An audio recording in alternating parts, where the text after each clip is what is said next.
Hi Reddit, I'm Lily, 29, and I never thought I'd be the type to post on here. But after everything that's happened, I need to get this off my chest. Maybe writing it all out will help me make sense of what my life has turned into over the past year. I used to think I had a pretty normal life, stable job, decent friends, and what I thought was a solid marriage. But one phone call shattered everything I believed about the person I loved most. And then came the aftermath, the lies, the manipulation, the gaslighting, and the family drama. Oh, the family drama. But I'll get to that. This all started about 8 months ago. I was married to David, my husband of 5 years.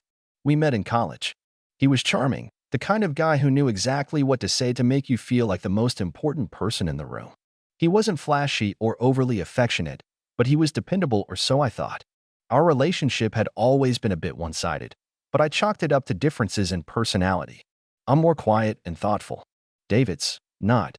He's more assertive, always like being in control. I guess back then, I didn't realize how deep that went. I work in publishing, mostly from home, while David's in real estate. His hours are unpredictable, and for a while, that worked for us. It gave me time to focus, and we had our rhythm. But there were little red flags. He started coming home late more often. He'd brush off my questions with vague answers. He was more on edge, short-tempered over the smallest things. I remember one night I asked if he wanted to do something for our anniversary, and he sighed like I'd just asked him to climb Mount Everest. Then came the moment that changed everything. It was a Wednesday. I wasn't supposed to be home until late because of a meeting downtown, but it got canceled last minute. I figured I'd surprise David, maybe grab takeout on the way and have a spontaneous dinner together. We hadn't really connected in weeks, and I missed him. I remember I was actually smiling as I unlocked the door. The house was quiet, except for the low hum of his voice from the study. The door was cracked open, and I could hear him on the phone. I froze the moment I heard him say it. She's nothing special, just easy to control. I could do so much better. There was a pause. Then laughter. Another voice, a man I didn't recognize, said, "Then why settle?" David chuckled. "I don't know. Convenience, I guess? She won't leave. She doesn't have it in her." I didn't breathe. I didn't cry. I just stood there like a statue while my heart cracked in two. I backed away quietly, slipped out the front door, and drove to my sister Mia's apartment. I didn't say a word, just showed up at her door, eyes wide, numb. She took one look at me and pulled me inside. I didn't go back home that night, or the next. I stayed with Mia for a few days, trying to make sense of what I'd heard. The betrayal was one thing, but the way he said it, like I was some throwaway object, was what really broke me. I kept thinking back to all the times I made excuses for him, all the times I thought his distance was my fault. How blind had I been? I didn't confront him right away. I needed time. Space. Mia wanted me to torch the house, kidding, mostly, but I wasn't ready for confrontation. Not yet. Instead, I got quiet. Observed. Listened. I still had access to our shared bank account, and when I checked the statements, well, let's just say some interesting charges showed up. Dinners at restaurants I'd never been to. A hotel stay downtown. David was careful, but not careful enough. He never imagined I'd check. Never imagined I'd leave. When I finally called him, 3 days later, I told him I was taking some time for myself. He didn't argue. Just said, "Okay, take all the time you need," like he was doing me a favor. No apology. No concern. Nothing. That was when I knew for sure. He didn't care. He never really did. But then, 3 months passed. I filed for separation. Quietly moved most of my things out. Mia helped, and a couple of friends from work pitched in. I cut off contact except for email. David didn't really seem to notice. I think he assumed I'd just disappear like some obedient little puppy. And then, out of nowhere, he showed up at my door. He looked different, tired, haggard, even. He asked to come in. Said he'd made a mistake. Said he'd been going through a phase. Said he was under a lot of pressure and didn't mean anything he said. I didn't say much, just stood there in the doorway watching him squirm. He even cried. Actual tears. It might have meant something if I hadn't seen the hotel receipts. If I hadn't heard his voice so smug, so dismissive, like I was some piece of furniture he regretted buying. I didn't let him in. That should have been the end of it. But it was just the beginning. Because the moment I stood up to him, David decided to involve his family. And let me tell you, his mother, Linda, is a character. Imagine someone who thinks the world owes her son everything because he was the star of his high school football team 20 years ago. She always treated me like I was lucky to have him. At our wedding, she actually said, into the mic during the toast, "I hope Lily learns to keep up with David. He's got a big future." Yep, that kind of person. After I refused to let David back in, Linda started calling. First, it was polite. "Sweetheart, I'm sure this is all a misunderstanding. David loves you." Then it turned condescending. "You're overreacting. All men say stupid things. You need to grow up." And then the guilt tripping began. "You're breaking up the family. You think your sister will take care of you forever? You don't even have kids. What future do you have?" At first, I ignored her. But the calls didn't stop. She even came to Mia's building once, unannounced, demanding to speak with me. I wasn't home, thank God, but Mia let her have it. I still laugh thinking about it. Mia standing there in sweatpants, arms crossed, saying, "Lily's not a doormat just because you raised one." Linda left in a huff, of course. But that wasn't the end. Then came the text from David's sister, Amanda. "We used to be close, or so I thought. But apparently, blood is thicker than betrayal." She told me I was ruining David's life, that I'd humiliated him, that he was finally starting to open up, and I'd crushed him by leaving. I couldn't believe it. I started to wonder if I'd been crazy all along, if I'd really blown things out of proportion. But then I'd remember his voice on that call. "She's nothing special." And I'd remember how none of them cared until he was inconvenienced. The tipping point came 2 weeks ago. I got a letter. From David. Not a text. Not an email. A handwritten letter. 6 pages long. It was surreal. He wrote about how he missed our routine, our dinners, our Sunday walks. He said he was willing to forgive me if I came home. He actually wrote that, "Forgive me," like I was the one who'd done something wrong. He said he talked to a therapist once, and that was proof he was working on himself. And the kicker? He said his family was willing to welcome me back, but only if I promised to stop being so difficult. I read it 3 times, stunned. I wasn't sure if I should laugh or scream. But it hit me, he still didn't get it. None of them did. They thought I'd just roll over and play house again, like nothing ever happened. Like I should be grateful to be accepted back into their little club. That was when I decided it was time for them to learn who they were really dealing with. I wasn't going to cry. I wasn't going to beg. I wasn't going to explain myself one more time. No, I was going to play the long game. Quiet. Strategic. Precise. But the first move? That came when I picked up the phone and called David's boss. Now, I wasn't the kind of person to meddle in someone's job. I've always believed in keeping things professional and personal separate, but something about that letter, it flipped a switch in me. The arrogance. The assumption that I'd been the problem. The line that got me the most was, "I'll give you another chance if you're willing to behave." Behave? That wasn't the language of someone trying to heal a relationship. That was a power play.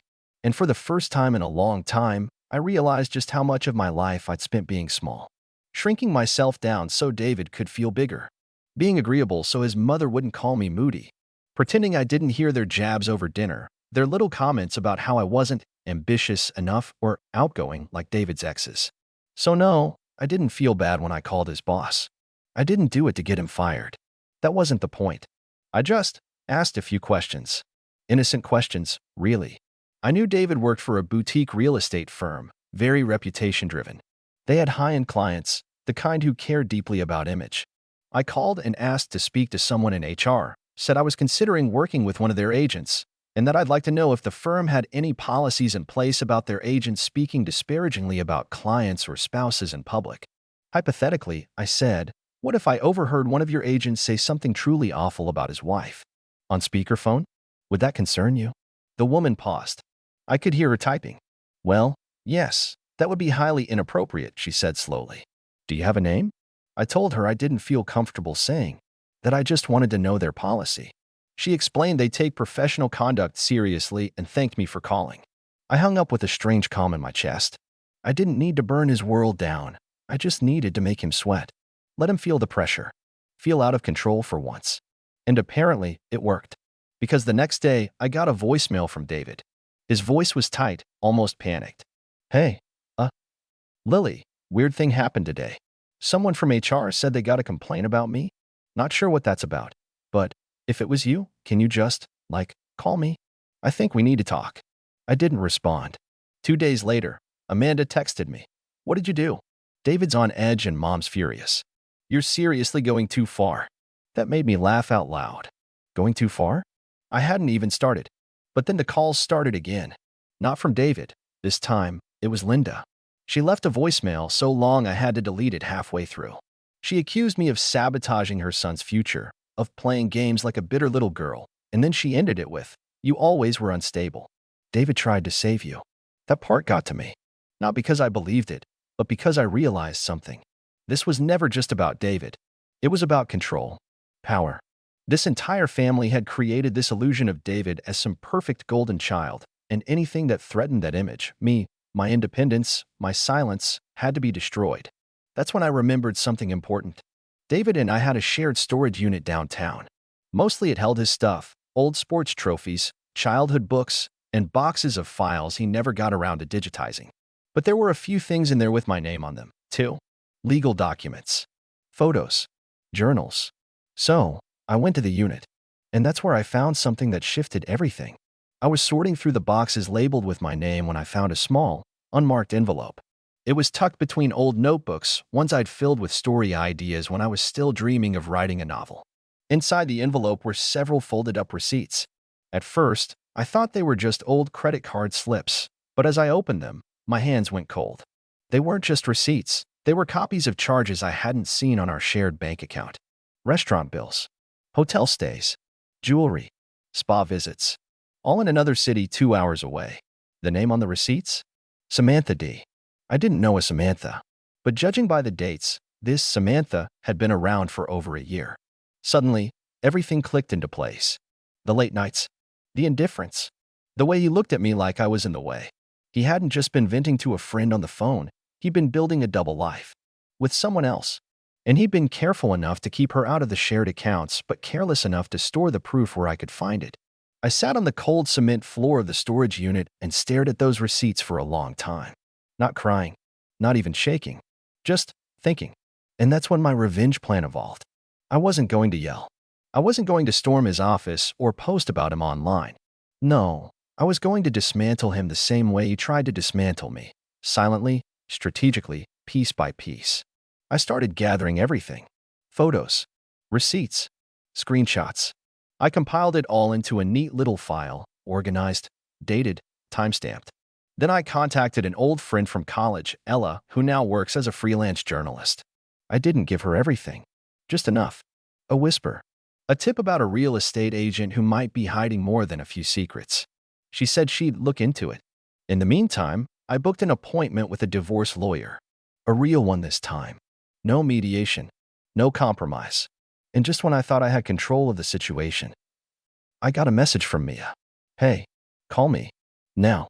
It's about Mom and Dad. That's when the second storm hit. Because apparently, David had contacted my parents behind my back. And what he told them? That I'd had a breakdown. That I was unstable. That I'd abandoned him without warning and was trying to ruin his life out of spite. He said he was worried for my safety and that he thought my family should step in before it's too late. And to my horror, they believed him. Not entirely, but enough. Enough that when I showed up to talk to them, they looked at me like I was fragile glass. My dad asked gently if I'd maybe misheard what David said on the phone that day. My mom asked if I was still taking my vitamins like I was 5 years old. And when I tried to show them the receipts, my mom actually said, "Are you sure those aren't forged?"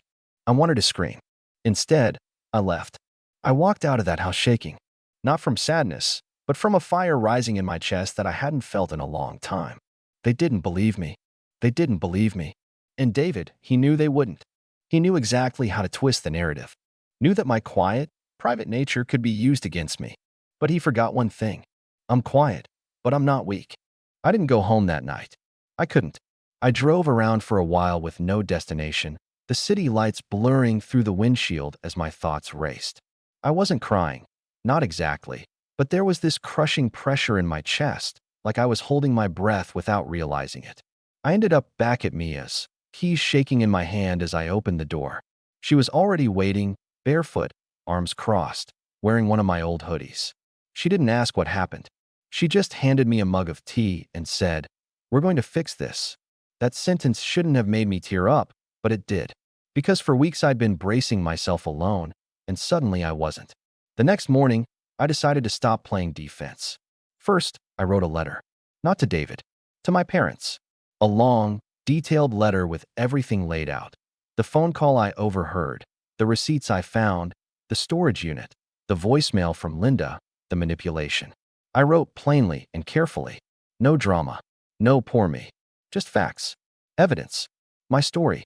I included copies of the receipts and even screenshots of texts from Amanda and Linda. Then I printed it all, sealed it in an envelope, and mailed it. Not just to their house, but to my mom's office and my dad's P.O. box. I wanted to be sure they couldn't ignore it or pretend they never saw it. No more letting David own the narrative. But even then, I knew this wasn't just about setting the record straight. This was about accountability. And not just his. Mine too. Because I had let things slide for too long. Not just with David, but with my family. I had been quiet, patient, accommodating. I'd learned somewhere along the way that being the easy one kept the peace. But I wasn't that person anymore.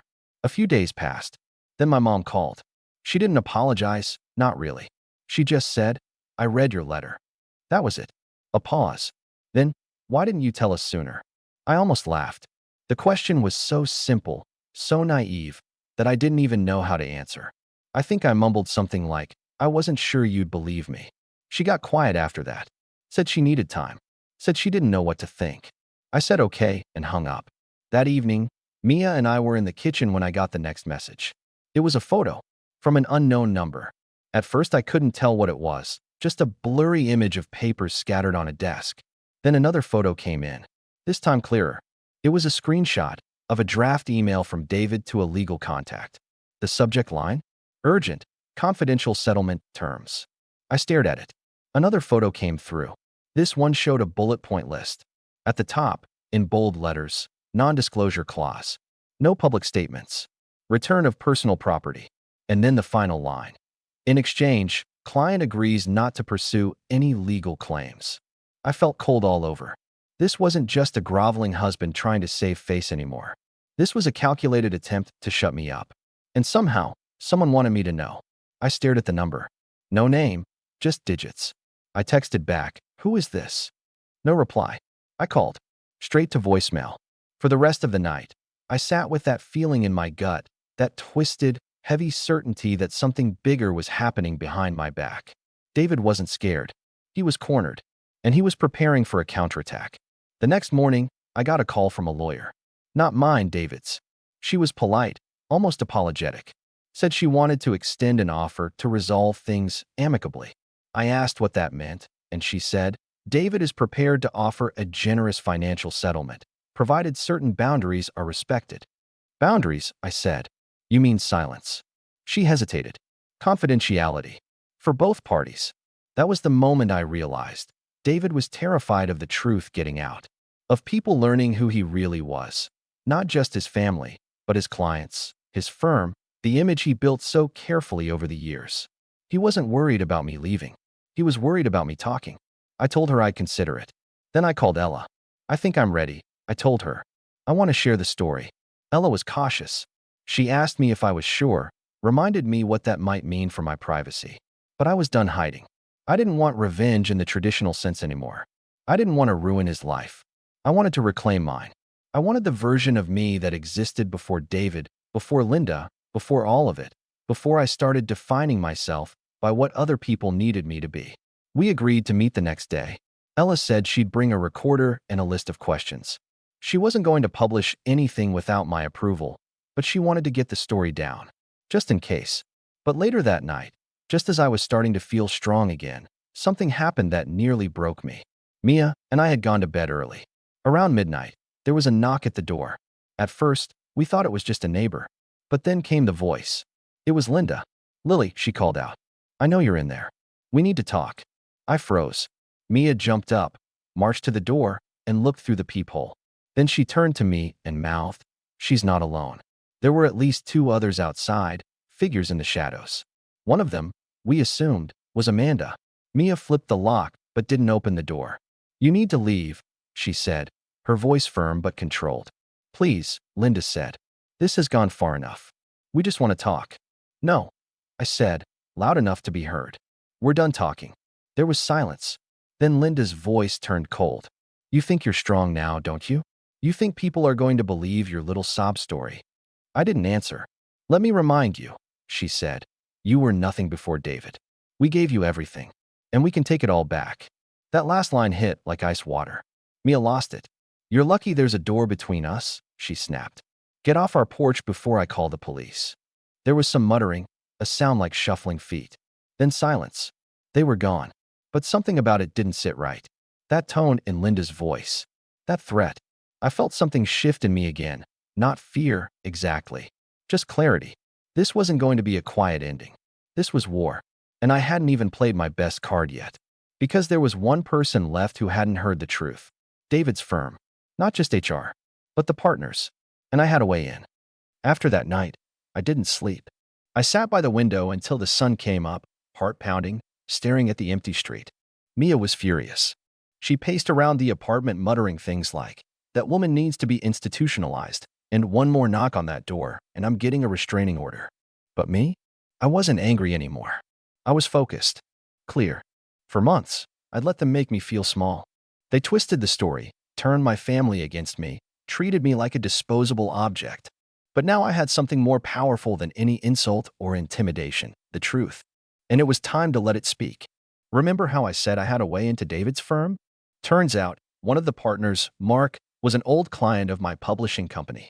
We worked together a few years ago on a promotional book his wife was writing.